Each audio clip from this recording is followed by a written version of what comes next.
अस्सलाम वालेकुम जी। कैसे हाल है आप सब लोगों के। आज हम जो टॉपिक देखने जा रहे हैं वो उसका बेसिकली ताल्लुक है फ़िल्टर डिज़ाइन से। आप कह लें फ़िल्टर्स के बारे में हम देखेंगे। फ़िल्टर डिज़ाइन को तो हम इतना डेप्थ में नहीं देखेंगे।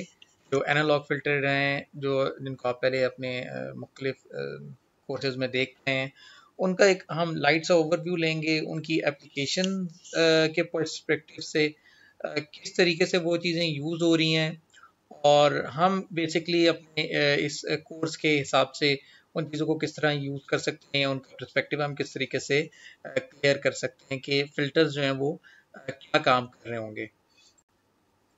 तो हम टॉपिक जो है जिसका इस पूरी एक्सरसाइज का जो मेन मकसद है वो यही है कि हम फ़िल्टर्स के बारे में जो है वो कुछ इंफॉर्मेशन हासिल करें। तो हम अगेन इसी टॉपिक को इसी फोरम को यूज़ करेंगे। इसके ऊपर कुछ वीडियोस भी हैं जिनको हम साथ साथ देख रहे होंगे, और कुछ जो हमने सिमुलेशंस किए हैं उनको हम देखेंगे। Signal filtering basically it's a process जिसके अंदर आप जो है अपना सिग्नल जो है, जैसे कि नाम से ज़ाहिर है फ़िल्टर, उसको फ़िल्टर कर लेते हैं। ठीक है। अब फ़िल्टर किस चीज़ को आप करते हैं, ये एक सेकंड क्वेश्चन है। ठीक है। तो यहाँ पे जो उन्होंने बात की है, in the field of signal processing a filter is a device that suppresses unwanted components और feature from a signal. Most commonly used filters are low pass filter, high pass filter, band pass filter, band stop filter. The characteristics that describe filters are its type, like cutoff frequencies, order, and this is basically कि ये कितना जो है आपका fast आप तरीके से filtering कर सकते हैं। तो इसमें जो एडवांस टॉपिक्स हैं इसके अंदर काफ़ी ज़्यादा वो डिस्कस किए गए हैं। हाउएवर हम बेसिक जो डेफिनेशंस हैं और जो पर्सपेक्टिव बिल्डिंग है कि जी हम किस तरीके से फिल्टरिंग कर सकते हैं अपने कोर्स के अंदर, और किस तरीके से हम इनको सिमुलेशन कर सकते हैं, उसके ऊपर हम कुछ देख रहे होंगे सिनेरियोस को। सारे टॉपिक्स यहाँ पे कवर नहीं होंगे, बट नेवरदलेस अगर आप लोगों को अभी तक समझ नहीं आई कि फिल्टर्स की क्या इम्पोर्टेंस है, ये आर्टिकल जो है it is very useful and it can help you make a basic sense के हम ये पूरी जो एक्सरसाइज है वो क्यों कर रहे हैं। आपने सिग्नल एंड सिस्टम्स पढ़े, आपने एनालॉग के कोर्सेज पढ़े जिसके अंदर आपने मुख्तलिफ काम किए। तो यहाँ पे कुछ आपको उनकी प्रैक्टिकल एप्लीकेशन जो है वो नज़र आ रही होंगी, एंड विल ऑल्सो ट्राई कि हम अपने कोर्स के डोमेन में रहते हुए किस तरीके से जो है वो एक बेसिक एवरेजिंग फिल्टर जो है उसको अप्लाई कर सकते हैं, जो हम अपनी एग्जाम्पल जो है उनको लेके साथ चल रहे हैं। तो इनमें से कुछ टॉपिक्स देखेंगे, कुछ टॉपिक्स एडवांस टॉपिक्स हैं that will not be in the scope of the course, और जो होंगे वो मैं आपको साथ साथ बता दूंगा। उन्होंने काफ़ी एक डिटेल डिस्कशन की है कि क्या सिनेरियो है अगेन, क्योंकि ये लोग बना रहे हैं डिवाइसेस इंस्ट्रूमेंटेशन की, तो ये टेक्नोलॉजी के फ्रंट पे इन कॉन्सेप्ट्स को अप्लाई कर रहे हैं and they are using it in many different aspects. So low pass filter जो इसका है आप देख रहे हैं, attenuate to decrease the amplitude of an electronic signal with little or no distortion. Low pass filter is a filter that passes low frequencies at and attenuates the high ones. तो आपके पास लो pass filter क्या करेगा, लो frequencies को जाने देगा और high frequencies को ये रोकेगा। ठीक है। तो ये जो ओमेगा का जो ग्राफ है, इसमें भी काफी लोगों को कंफ्यूजन हो सकता हो। This is not a graph on time domain, this is a graph against frequency domain. ठीक है। तो जैसे आप FFTs पढ़ते हैं, अपने फूरियर ट्रांसफॉर्म्स आपने देखे होंगे, अगर आपको इत्तेफाक हुआ हो फ्रीक्वेंसीज को देखने का, जिस तरह आप ऑसिलोस्कोप देखते हैं, oscilloscope is basically a time domain device. लेकिन अगर आप फोरियर डोमेन के अंदर सिग्नल देखेंगे तो वहां पे हम फ्रीक्वेंसी डोमेन में काम कर रहे होंगे, which is again f is equal to 1 divided by t, time domain का इनवर्स होगा। So this is not a time domain graph. ठीक है। तो यहाँ पे हमारे पास जो है ये ग्राफ जो है वो इस तरीके से कर रहे हैं कि एक स्पेसिफिक फ्रीक्वेंसी जो है उसको ये पास करने देंगे जो लो फ्रीक्वेंसी होगी। अगेन अगर हमारे पास जीरो यहाँ से शुरू हो रहा है और जैसे जैसे ये ओमेगा इंक्रीज कर रहा है, हमारी फ्रीक्वेंसी इंक्रीज कर रही है, तो एक specific frequency from zero onward इसको ये अलाउ करेगा, और जब जैसे जैसे फ्रीक्वेंसीज हाई होती जाएंगी उन फ्रीक्वेंसीज को हम रोक लेंगे। ठीक है। इस तरीके से हमारे पास इस तरीके से हमारे पास ही हाई पास फिल्टर है।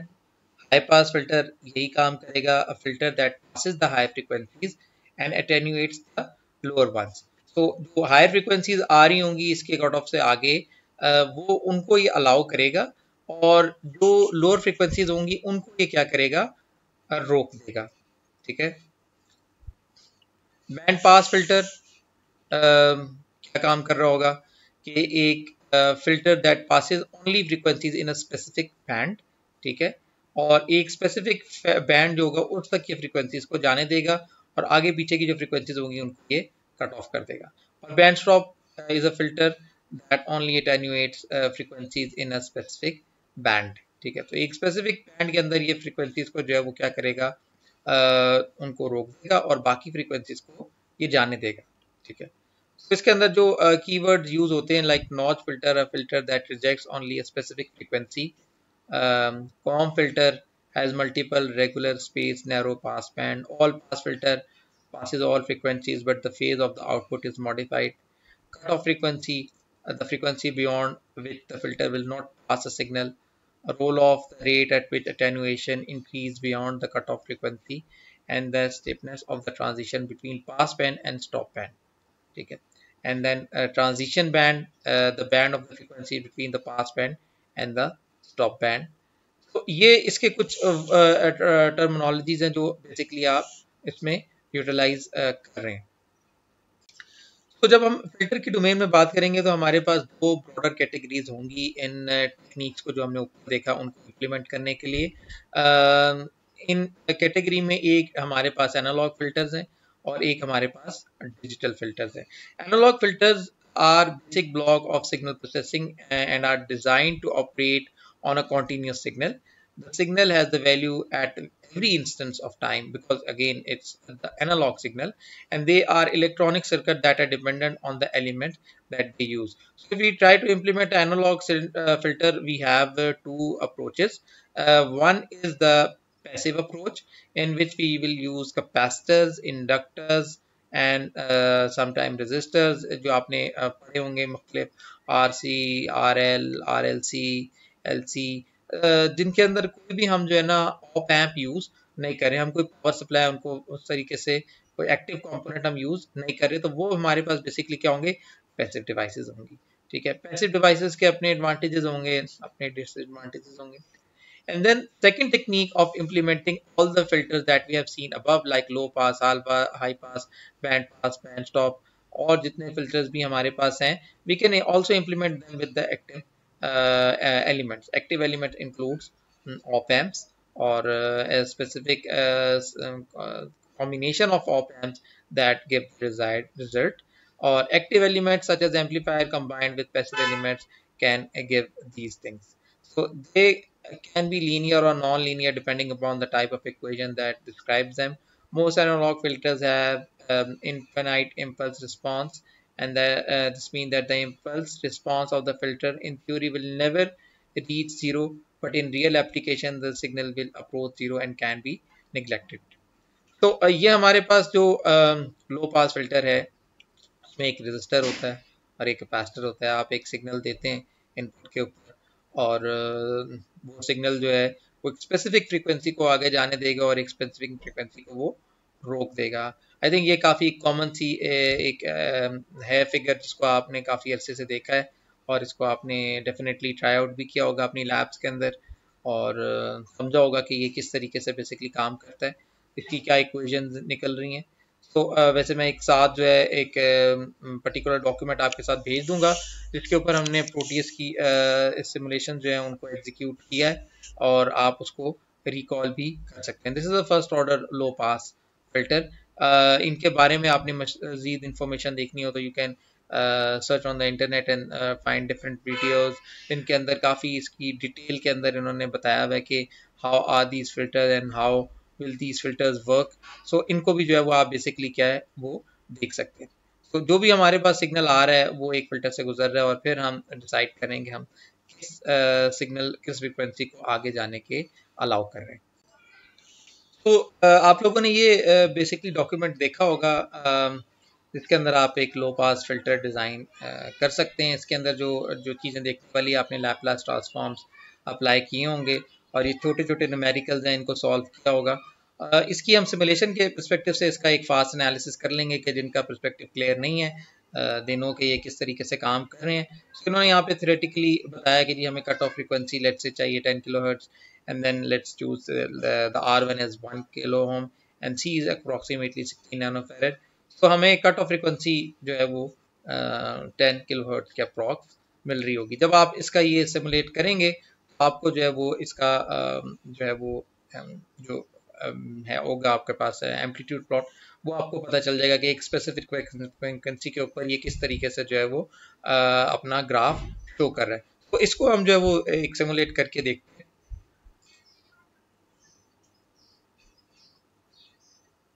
तो हम ये सिमुलेशन जो हमने इसमें डिज़ाइन किए हैं उनको हम देख लेते हैं कि ये किस तरीके से हमारे पास जो है वो काम कर रहा होगा ग्राफ। एक लो पास फिल्टर को देख लेंगे और एक हाई पास फिल्टर को देख लेंगे। उनका हम जो है वो बिहेवियर दोनों एस्पेक्ट से देख लेंगे कि हमारे पास जो एक फ्रिक्वेंसी जब हम देंगे तो उसका हमें आउटपुट रिस्पॉन्स किस तरीके से मिल रहा है। ठीक है, फ्रिक्वेंसीज जो है वो कई दफ़ा पीरियोडिक फ्रिक्वेंसीज भी हो सकती हैं जिनसे हम जान छुड़ाना चाह रहे हैं, जिनको हम अपने सिग्नल पे नहीं चाहते कि वो हमें डिस्टर्ब करें। और कई दफ़ा रैंडम भी आपके पास आ सकते हैं सिग्नल, जिनको हम जो है वो देख सकते हैं कि इनसे हमने किस तरीके से इनको अवॉइड करवाना है और इनको हमने अपने सर्किट के अंदर कैसे जो है वो आने से रोकना है। तो इन टेक्निक्स को हम इनके लिए हमें जब हमें समझना पड़ेगा कि जो हमारी डोमेन है उसके अंदर हमारा सिग्नल आ कैसा रहा है और हम किस सिग्नल से जो है वो बेसिकली अपने सिस्टम को उसमें नहीं एंटर होना देना चाहते ताकि वो हमारी जो है ना वो प्रॉब्लम उससे ना हमें पेश आए।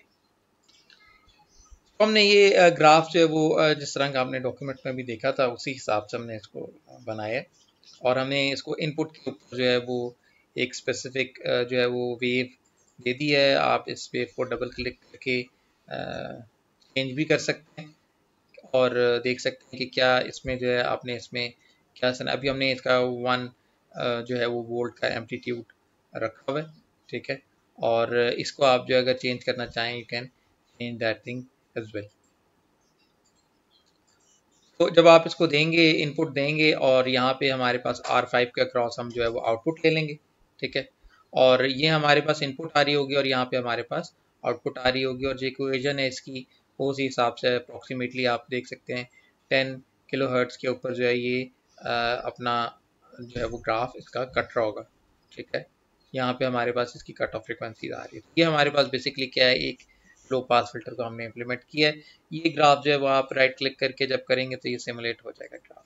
ठीक है, इसी तरीके से हमने हाई पास फिल्टर के लिए भी यही सिनेरियो किया कि हमने इसी तरह का ले लिया है सिस्टम और ये सिस्टम जो है वो बेसिकली इसका ऑलमोस्ट इनवर्स है और you can find the documentation of this signal here in this thing. I will attach this document along with uploading कि हमारे पास जो लो पास फिल्टर है उसके साथ ही हमारा हाई पास फिल्टर भी आ जाए। तो ये हमारे पास जो है हमारा हाई पास फिल्टर का रिस्पांस भी देख सकते हैं आप, उसका अप्रॉक्सीमेटली ऑपोजिट है। तो ये भी 10 किलोहर्ट्ज़ के ऊपर वाली फ्रिक्वेंसीज को जाने के लिए देगा। अब यहाँ पे हमने इस सर्किट को दोबारा से बना लिए और इस सर्किट को हमने बना के क्या किया, ये हमने एक लो पास फिल्टर बना दिया है और यहाँ पे हमने उसी के हाई पास फिल्टर को यहाँ पे रिप्रोड्यूस कर दिया है। ठीक है, और ये हमने एक सिग्नल जनरेटर जो है वो यहाँ से ले लिया है।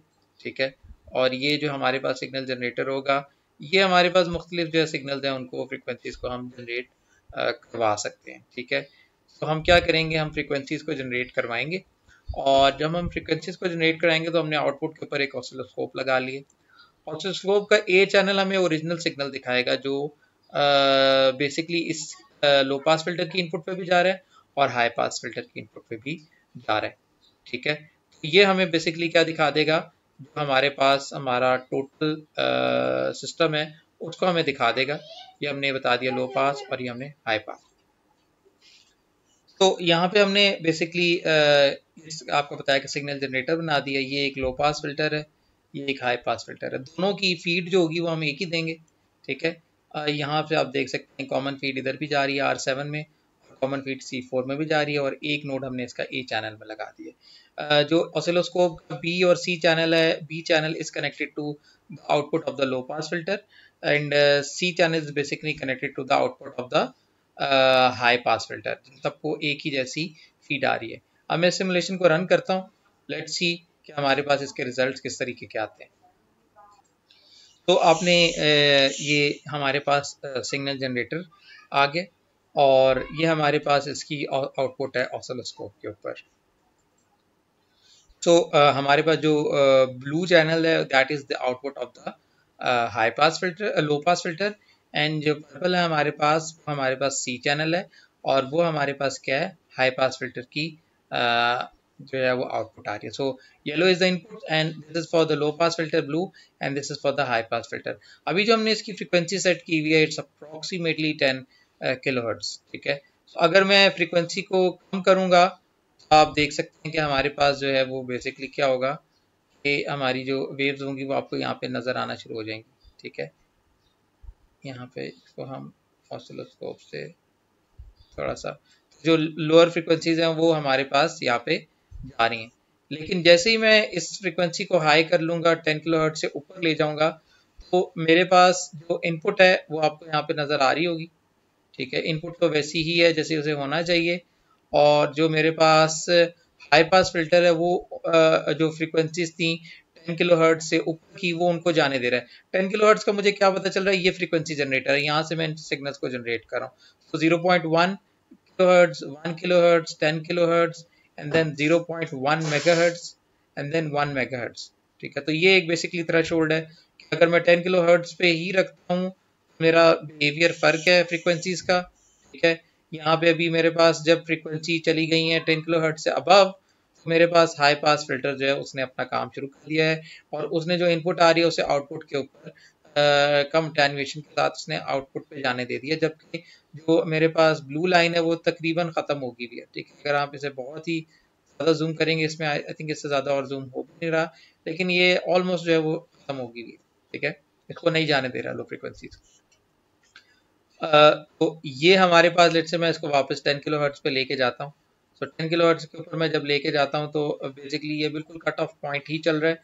तो कुछ आपको यहाँ पे ये अटेन्युएशन जो है वो ब्लू वाली नज़र आ रही है, ठीक है, क्योंकि सिग्नल जो है वो बिल्कुल अपनी थ्रेशोल्ड के ऊपर खड़ा हुआ है। हाउएवर जो हमारे पास हाई पास फिल्टर है वो सही काम करे, लेकिन एज सून एज पॉसिबल मैं इसको नीचे लेके जाऊँगा 10 किलोहर्ट्ज से 1 किलोहर्ट्ज की तरफ। आपके पास देखेंगे कि ये जो हमारे पास जो सिनेरियो आ रहा है, जो दूसरी वाली मेरे पास थी वो अब मेरे पास ठीक नहीं बन रही। जो हाई पास फिल्टर है वो बिल्कुल उसने जो है ना उसकी फ्रिक्वेंसीज अटेन्यूएट काफ़ी ज़्यादा हो गई हैं, ठीक है। ये आप देख सकते हैं, यहाँ से मैं इनका लेवल भी चेंज कर सकता हूँ अगर मैं इनपुट को आउटपुट के ऊपर मैप करना चाहूँ, ठीक है। सो यहाँ पे आप के पास जो है वो फ्रिक्वेंसीज, ये आपको सी भी नज़र आ रहा होगा। तो ये हमारे पास सी आ गया, ये हमारे पास बी आ गया, और ये हमारे पास ए आ गया, ठीक है। अगर मैं फ्रीक्वेंसी को और कम करूंगा, ये मेरे पास जो लो फ्रीक्वेंसीज थी वो तकरीबन ख़त्म हो गई हैं, इससे नीचे तो बिल्कुल ही ख़त्म हो गई हैं। तो ये आप देख सकते हैं कि लो फ्रीक्वेंसीज जब मैंने की हैं 10 हर्ट्ज, ऑलमोस्ट मेरे पास ये फ्रीक्वेंसी जो है ना ये 0.1 हर्ट के ऊपर भी 1 हर्ट से ऊपर जब जाता हूँ तो कुछ अटेन्युएशन मुझे नज़र आना शुरू होती है, क्योंकि फर्स्ट ऑर्डर का है। और जैसे जैसे मैं हाई फ्रीक्वेंसीज की तरफ जाऊँगा, ये मेरा जो लो पास फिल्टर है ये अपनी तकरीबन ज़ीरो हो जाएगा, और दूसरा वाला फिल्टर जो है वो अपनी आउटपुट देना शुरू कर देगा। तो ये आप सिमुलेशन को ट्राई करके भी देख सकते हैं कि किस तरीके से जो है वो ये हमारे पास जो है ना वो सिनेरियो चल रहा है। जैसे जैसे फ्रीक्वेंसी हमारे पास कम होती है, कंप्यूटेशन कम होनी होती है, तो ये हमें अच्छा नज़र आता है। लेकिन अगर आपका पीसी थोड़ा सा सिमुलेशन को इतना नहीं, तो जब आप मेगाहर्ट्ज़ के अंदर जाएंगे तो सिमुलेशन आपकी काफ़ी जो है ना वो स्लो हो जाएंगी, ठीक है। ये हमारे पास एक बेसिक सा डेमो था जिसमें हम एक जो लो पास पैसिव लो पास और पैसिव हाई पास फिल्टर्स हैं उनको हमने जो है वो यहाँ पे सिमुलेट करके देखा है। आप इन सिमुलेशन को ट्राई करें, आपने जो इनके साथ चेंजेस करनी है आप उनको चेंजेस को करके देख सकते हैं, और अपना ये कॉन्सेप्ट जो है वो क्लियर कर सकते हैं। तब क्वेश्चन बेसिकली ये है कि जो है हम जो फिल्टर्स यूज़ कर रहे हैं तो फिल्टर्स के अंदर मैंने आपको जैसे ये बताया कि दो टाइप जो नॉइज है, वैसे तो वो एक ऐसा अनवांटेड सिग्नल है जो किसी भी वक्त आ सकता है। This signal can be a random signal और this signal can be a particular signal, एक ऐसा सिग्नल जो सिस्टम में मौजूद है और वो हमें डिस्टर्ब कर सकता है और हम उस सिग्नल से जो है वो जान छुड़वाना चाहते हैं। इसकी एक एग्जांपल जो है वो आपके पास आती है जब एक हाई फ्रीक्वेंसी या आपके पास हाई एम्पलीट्यूड का जो एसी सिग्नल है वो आपके पास आपके सिस्टम के करीब आता है और वो आपके सिस्टम को डिस्टर्ब करता है। ठीक है, उन सिस्टम्स को बेसिकली हम जो है उन सिग्नल से जान छुड़ाना चाहते हैं। ठीक है, ये एक छोटी सी एग्जांपल है जिसके अंदर उसने a monitoring circuit which is design in Proteus, और ये पूरा एक डीएलडी बेस्ड सर्किट है जिसमें वो मोटर को मॉनिटर कर रहा है और उसमें उसने जो है ना वो बेसिकली एक ऐसा सर्किट भी लगाया है जो नॉइज होगी, क्योंकि जो आपके पास सिस्टम चल रहा है वो किस तरह चल रहा है, 220 वोल्ट्स और 50 हर्ट्ज के ऊपर वो सिस्टम चल रहा है। ठीक है, जो 220 वोल्ट के ऊपर 50 हर्ट्ज जो है वो एक बेसिकली क्या होती है, एक साइन वेव होती है। ठीक है, जो कैरियर वेव आपकी चल रही होती है इसी सिग्नल की। इस सिग्नल जब आप एक सस्ती डीसी सप्लाई से यूज करेंगे तो चांसेस देयर के जो ये फ्रीक्वेंसी है ये डिस्टर्ब करे आपकी लो पावर इलेक्ट्रॉनिक्स को, क्योंकि इलेक्ट्रॉनिक्स तो आपके सामने 5 वोल्ट पे 3.3 वोल्ट्स पे चल रही होती है, तो जो हाई एम्पलीट्यूड के इस तरह के सिग्नल्स होते हैं वो इन चीज़ों को डिस्टर्ब करते हैं। तो यहाँ पे इसने एक ये छोटा सा सर्किट लगाया है और ये इसकी एक एप्लीकेशन मैंने आपको बताने के लिए ये केस स्टडी निकाली है। आप इस केस स्टडी को देख सकते हैं, इसको सिमुलेट कर सकते हैं। और उसने एक रीज़न भी बताई है कि हमारे पास क्या है कि a remote motor speed sensor provide a current signal in the range of minus 2.5 to 2.5 milliampere. Design a circuit to convert this signal into a voltage signal in a range from 2 to 5 volt. After the conversion, a low pass filter is used to suppress any noise signal with the frequency higher than 50 kilohertz. ठीक है, तो कोई भी 50 kilohertz से ऊपर की frequency होगी तो ये उसको क्या कर देगा, कट ऑफ कर देगा। ये उन्होंने एक पूरा सिस्टम बनाया है जिसके अंदर इन्होंने ये एक हमें अब ये जो पर्टिकुलर सिग्नल जो आपके पास ड्राफ्ट्स बने हुए हैं ये आपके पास जो है ना वो फिल्टर डिज़ाइन की एक एग्जांपल है। आपने इसको इस तरह के सिग्नल्स अपने पिछले कोर्सेज के अंदर देखे होंगे। ठीक है, जो इन्होंने ऑप एम 741 यूज़ करके उसी तरीके से सिग्नल्स को बनाया है। And you can again reproduce the system and see the results कि वो किस तरीके से एक सेंसर जो है जिसका लेट्स से रेंज आ रही है करंट के अंदर, वो उसको चेंज कर रहा है इनटू वोल्टेज, और फिर वो बेसिकली क्या है पर्टिकुलर स्पीकिंग ऐसा फिल्टर डिज़ाइन कर रहा है जो बेसिकली क्या है, a low pass filter is designed to eliminate AC signals with frequency higher than 50 Hz, which make the signal more stable, and the circuit is shown in figure 2। जो भी हमारे पास motor की वजह से कोई हाई फ्रीक्वेंसी सिग्नल जनरेट हो रहे हैं ग्रेटर देन 50 हर्ट्ज, उसको जो है ये सिग्नल ये एम्पलीफायर जो है सॉरी ये जो फिल्टर है हमारे पास वो क्या कर लेगा, प्रेस कर लेगा। तो एक अच्छी मजे की केस स्टडी है, you can go with this case study and see कि आपके पास जो है वो ये किस तरीके से काम करें। आगे इन्होंने पूरा जो है ना वो ADCs बनाए हैं, that will not be seeing in this thing. However आप जो DLD के प्रोजेक्ट इस तरह कर रहे होते हैं, I think that would be good कि अगर आप उसके लिए इस सर्किट को देख सकें। ठीक है, ये हमारे पास जो था वो हमारे पास सिमुलेशंस थी फिल्टर की एस्पेक्ट से हमने बताने की। यहाँ पे ये कोशिश की कि फिल्टर की ज़रूरत क्यों महसूस होती है।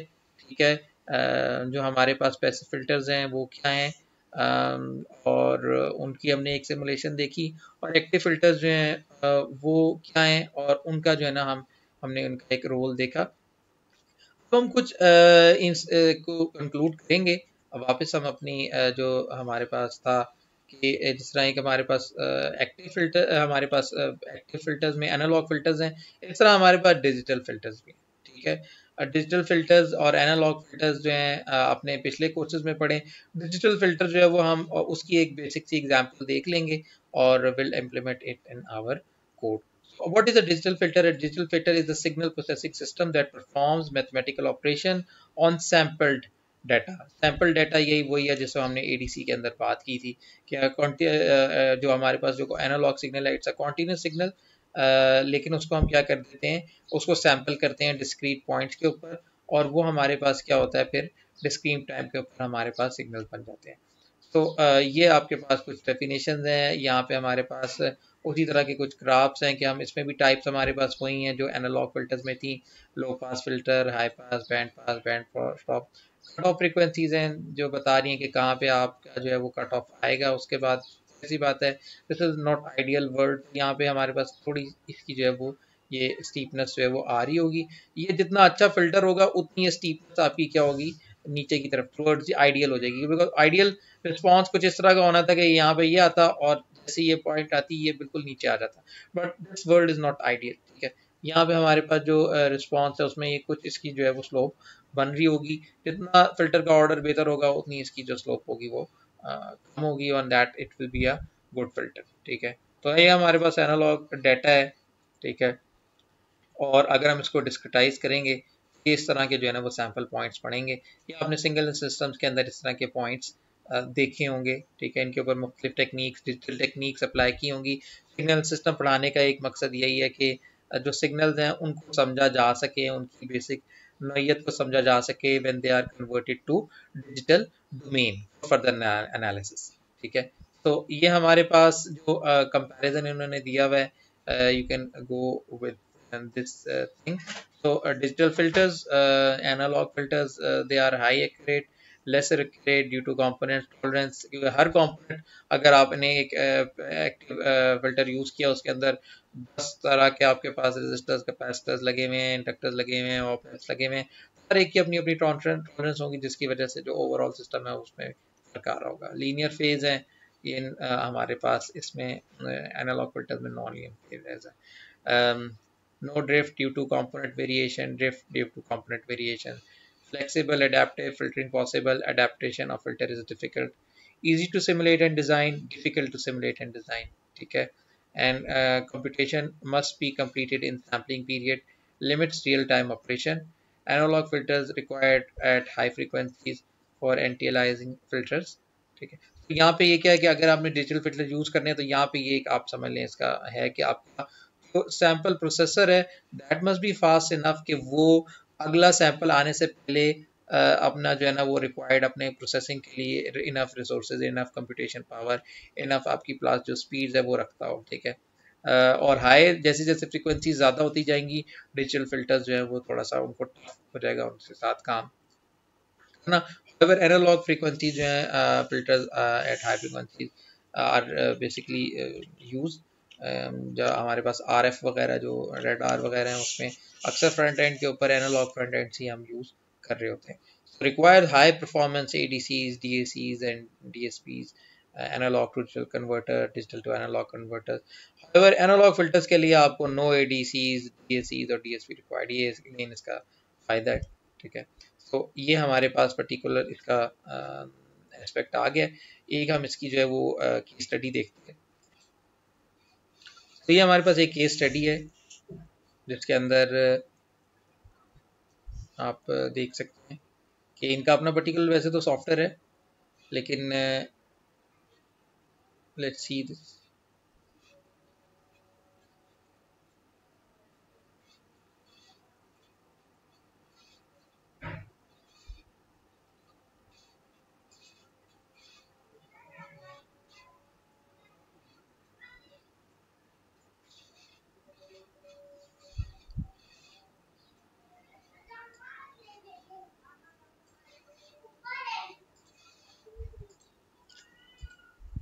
तो आप ये देख रहे हैं इन्होंने एक ट्यूनिंग फॉर्क लिया हुआ है और ये एक स्पेसिफिक फ्रीक्वेंसी के साथ काम कर रहा है।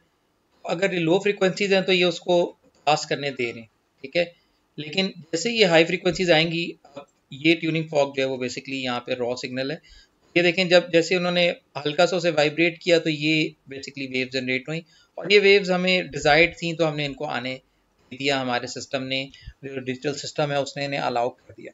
लेकिन जैसे ही उसने इसको मैक्सिमम फ्रीक्वेंसी के लिए इसको थ्रॉटल से एक्टिवेट किया, इसको हिट किया, तो ये बेसिकली क्या है, ये अब ये फ्रीक्वेंसी हाई फ्रीक्वेंसी टोन जो है वो जनरेट होना शुरू होगी। लाइक 440 हर्ट्ज तक ये जनरेट हो सकती हैं। अब जो आउटपुट है वो फिल्टर्ड आउटपुट के ऊपर आपको ये नज़र नहीं आ रही।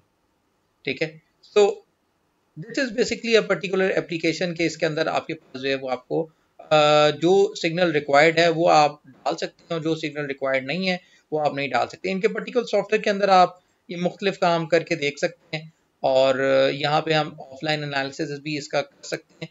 यही चीज़ हम जो है वो अपने जो हम जिस तरह हमारा डाटा एक्विजिशन है या अगर हम ऐसा सेंसर लगाते हैं कि जो इस तरह की वाइब्रेशन को मेजर कर सकता हो, we can again try to generate the similar graphs, ठीक है, और फिर हम उनका एनालिसिस कर सकते हैं। जो भी हमारी डिवाइस है, मोटर लगाई है, उसकी हम वाइब्रेशंस को देखना चाह रहे हैं, उसके कोई फ्रिक्वेंसी कंपोनेंट्स को देखना चाह रहे हैं, so it can be done in a similar way because this is again a digital system, this is a digital instrument, इसके ऊपर ये सारा काम जो है वो पर्टिकुलरली चल रहा है।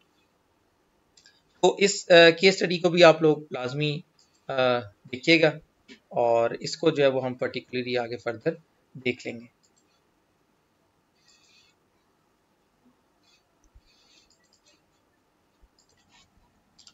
तो इनकी इन्होंने कुछ एग्जांपल्स दिए हैं यहाँ पे और ये बताया कि जिस तरह आपके ट्यूनिंग फॉक चल रहा था तो उसकी किस तरीके से फ्रिक्वेंसीज आ रही थी और जब पर्टिकुलरली एक फिल्टर अप्लाई हुआ है तो उसके बाद जो रिजल्ट्स हैं वो किस तरीके से जो है वो आ रहे हैं। अगर हाई पास फिल्टर लगा रहे हैं तो वो हाई फ्रिक्वेंसीज को रोक रहे हैं, ठीक है,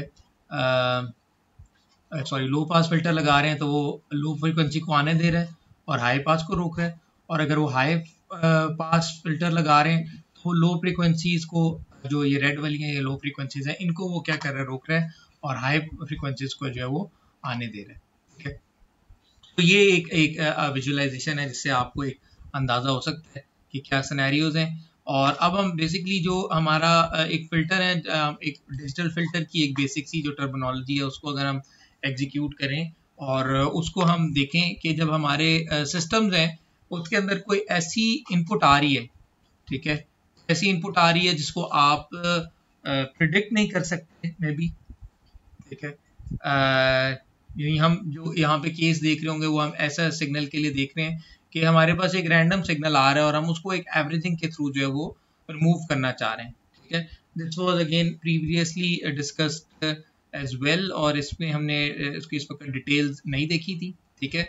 और उसी सिमुलेशन के अंदर हम कुछ ऐसे फिल्टर्स लगाएंगे जो क्या करेंगे, एवरेजिंग करके हमें हमारा सिग्नल जो है उसको कुछ स्मूथ करवा देंगे कि अगर कोई एक ट्रांजिशन ऐसी आती है जो अनवांटेड है या अनडिजायर्ड है तो ट्रांजिशन जो है वो बेसिकली क्या हो जाए, वो एवरेज आउट हो जाए, ठीक है। तो इसके लिए जो हमारी टेक्निक्स थी, जिस हमने शुरू में भी एक्सेल के साथ कुछ डाटा देखा था और रैंडम नंबर जनरेट किए थे और उसको हमने फिर एवरेज लेने की कोशिश की थी, उसी तरह का हम यहाँ पे भी प्रोसीजर करेंगे। हम अपना सिमिलर कोड ही खोल लेते हैं और उसके अंदर हमारे जो कुछ फंक्शंस थे, जिस तरह हम एनालॉग वैल्यूज उठा रहे थे, उन वैल्यूज को अब हम क्या कर देंगे, will try to digitize them and apply again averaging filter on it।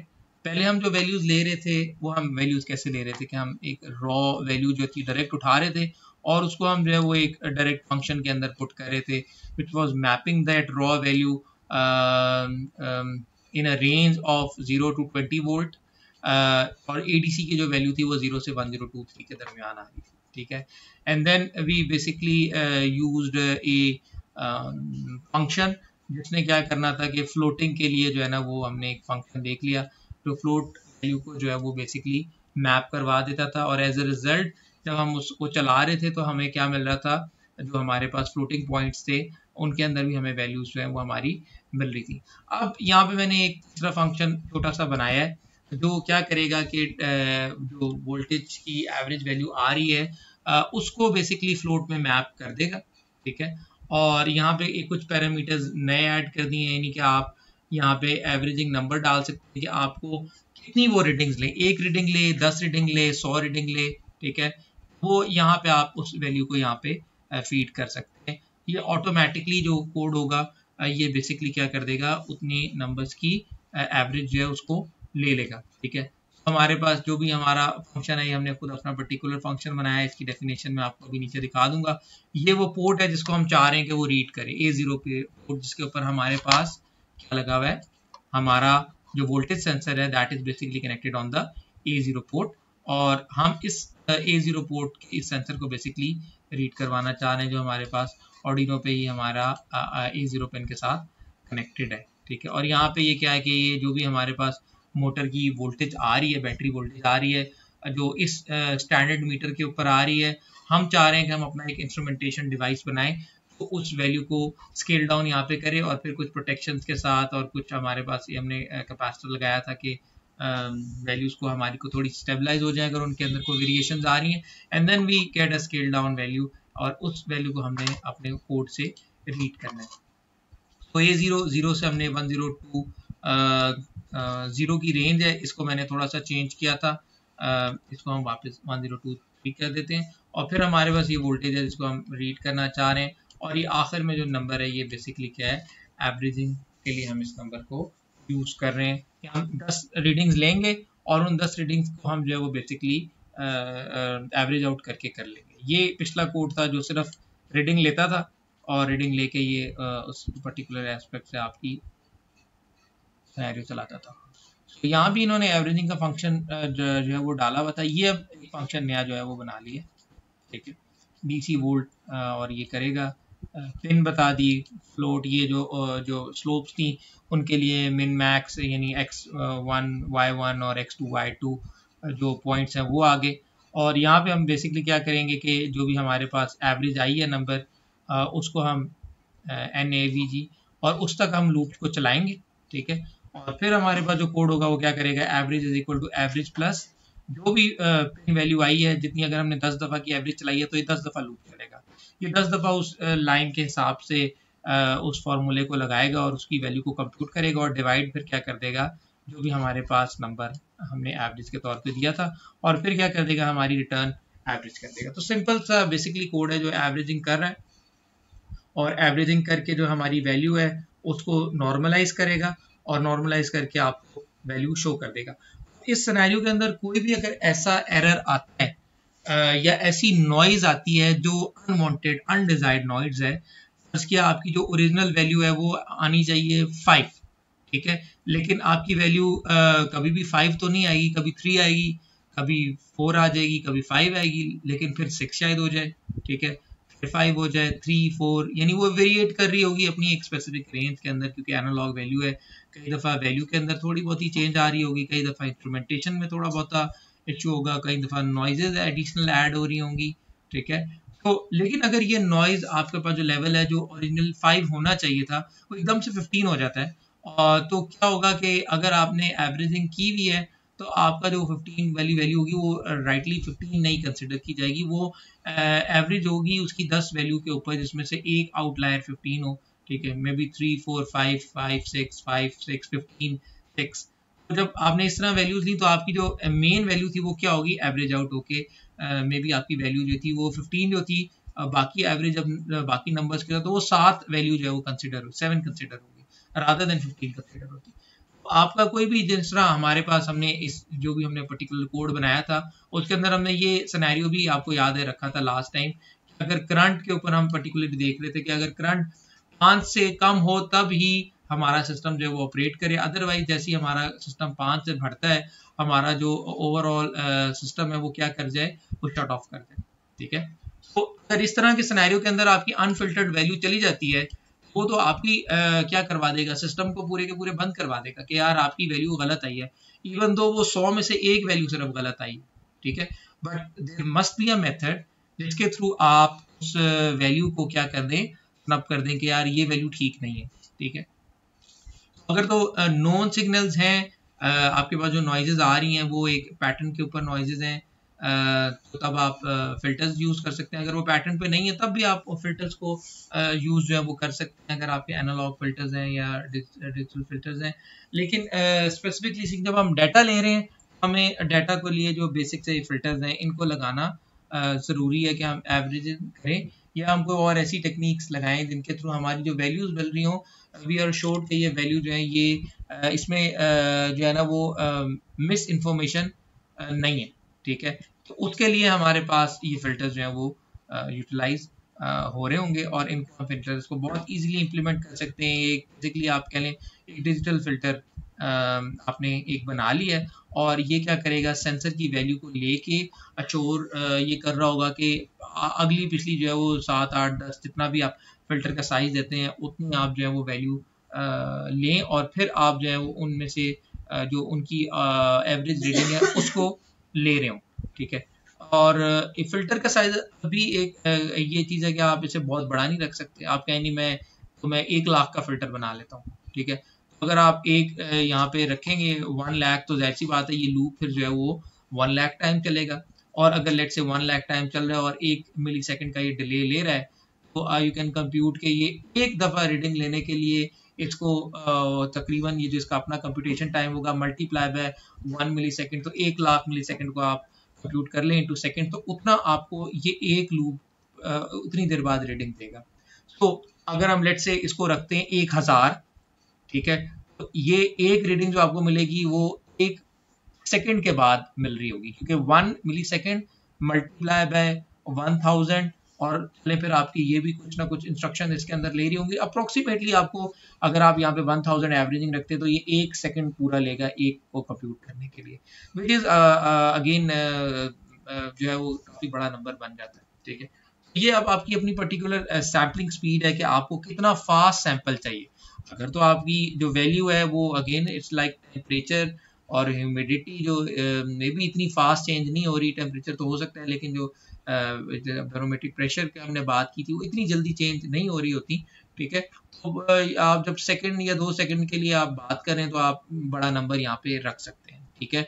लेकिन अगर आपकी फ्रीक्वेंसी जो है वो मेगाहर्ट्ज में, या आप मे बी 100 किलोहर्ट्ज से ऊपर जा रहे हैं, तो फिर आप जो है वो बहुत बड़ा एवरेजिंग नंबर यहाँ पे नहीं रख सकेंगे। रखेंगे तो फिर आपका अगेन वो आपकी जो रिक्वायर्ड प्रिसीजन है या जो रिक्वायर्ड आपकी सैंपल रेट है वो आपके डेटा एक्विजिशन सिस्टम का या डेटा लॉगर का मीट नहीं हो पाएगा। लास्ट टाइम हमने जिक्र किया था डेटा लॉगर जो है वो स्लो स्पीड्स को तो वो रिकॉर्ड कर लेते हैं, लेकिन अगर हमें बहुत ही फास्ट डेटा एक्विजिशन करनी है तो फिर हमें जो है वो उसके लिए हमें फास्ट सैम्पलिंग भी करनी पड़ेगी। और फास्ट सैम्पलिंग का दूसरा नाम है कि हमें फास्ट कंप्यूटेशन करनी पड़ेगी। हमें स्टोरेज जो होगी, जो मेमोरी स्टोरेज होगी, हमें बड़ी रैम्स चाहिए होंगी, हमने प्रोसेस भी करना है डाटा को, ठीक है। फिर हमने उसे फास्टली जो है किसी मेमोरी में डंप भी करवाना है, ठीक है। और फिर हम उसे जो है, तो ये हमारे पास जो है वो कुछ सिनेरियोज चल रहे होंगे जिनको हमें देखना पड़ेगा।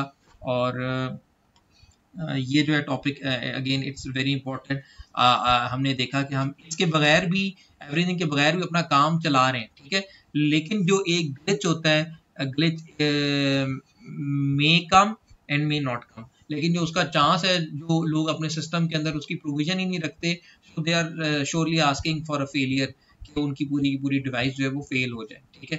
तो अगर हम नहीं भी लगा रहे थे तो ये सिस्टम चल रहा था, ठीक है। लेकिन जो कॉर्नर केस आप कह लें कि जब वो 1 घंटे में वो एक पर्टिकुलर सेकंड आना है जिसके अंदर वो सिनेरियो जो है वो जनरेट करना है, इन्वायरमेंट जनरेट करना है, या मे बी आपकी पावर सप्लाई की वजह से जनरेट हो रहा है, और वो आएगा और वो आपके सिस्टम को क्या कर देगा, तबाह बर्बाद कर देगा, ठीक है। तो filters again are very important and very critical, कि हम जब मिशन क्रिटिकल सिस्टम या हम कोई भी ऐसे सिस्टम बना रहे हैं जिसके अंदर हमने रिलायबल वैल्यू लेनी है, we do not get the value without properly filtering that value, ठीक है।